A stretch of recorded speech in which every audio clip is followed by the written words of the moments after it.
ರಜಬ್ 27ರಂದು ಹಿಡಿಯುವ ಮಿಅರಾಜ್ ದಿನದ ಉಪವಾಸದ ನಿಯತ್ ಹೇಗೆ ಹೇಳಬೇಕು? ರಜಬ್ ತಿಂಗಳ ಮಹತ್ವ ಮತ್ತು ರಜಬ್ ತಿಂಗಳಿನಲ್ಲಿ ಹಿಡಿಯುವ ಉಪವಾಸದ ಮಹತ್ವ ಏನು?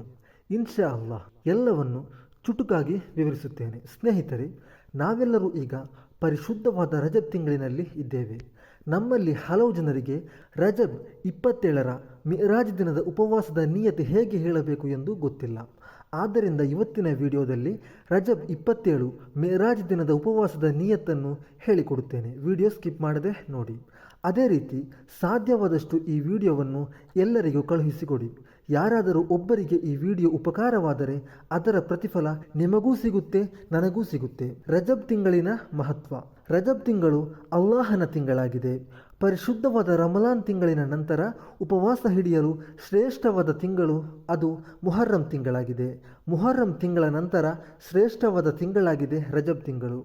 ರಜಬ್ ತಿಂಗಳಿನಲ್ಲಿ ಉಪವಾಸ ಹಿಡಿಯುವುದಕ್ಕೆ ತುಂಬ ಪ್ರತಿಫಲವಿದೆ. ಒಬ್ಬರಿಗೆ ಸಾಧ್ಯವಾಗುವುದಾದರೆ ರಜಬ್ ತಿಂಗಳು ಪೂರ್ಣವಾಗಿ ಉಪವಾಸ ಹಿಡಿಯಬಹುದು. ಅಷ್ಟೊಂದು ಶ್ರೇಷ್ಠವಾದ ತಿಂಗಳಾಗಿದೆ ರಜಬ್. ಈ ರಜಬ್ ತಿಂಗಳಿನಲ್ಲಿ ಶ್ರೇಷ್ಠವಾದ ದಿನವಾಗಿದೆ ರಜಬ್ 27ರ ಮಿಅರಾಜ್ ರಾತ್ರಿ. ಇನ್ನು ರಜಬ್ 27ರ ಮಿಅರಾಜ್ನ ಸುನ್ನತ್ ಉಪವಾಸದ ನಿಯತ್ ಹೇಗೆ ಎಂದು ನೋಡೋಣ. ಉಪವಾಸದ ನಿಯತ್ ನಿಮಗೆ ಅರಬಿಯಲ್ಲೇ ಇಡಬೇಕೆಂದು ಕಡ್ಡಾಯವಿಲ್ಲ. ಅರಬಿ ಭಾಷೆ ಗೊತ್ತಿಲ್ಲದಿದ್ದರೆ ನಿಮಗೆ ತಿಳಿದಿರುವ ಯಾವ ಭಾಷೆಯಲ್ಲಿ ಬೇಕಾದರೂ ಇಡಬಹುದು. ಕನ್ನಡ, ಬ್ಯಾರಿ, ಮಲಯಾಳಂ ನಿಮಗೆ ಯಾವ ಭಾಷೆ ಬರುತ್ತೆ ಆ ಭಾಷೆಯಲ್ಲಿ ಇಟ್ಟರೂ ನಿಯತ್ ಸರಿಯಾಗುತ್ತೆ. ಉಪವಾಸದ ನಿಯತ್: ನವೈತು ಸೌಮಗದಿನ್ ಅನ್ ಅದಾಯಿ ಸುನ್ನತ ಯೌಮಿಲ್ ಮಿಅರಾಜಿ ಲಿಲ್ಲಾಹಿ ತಆಲ.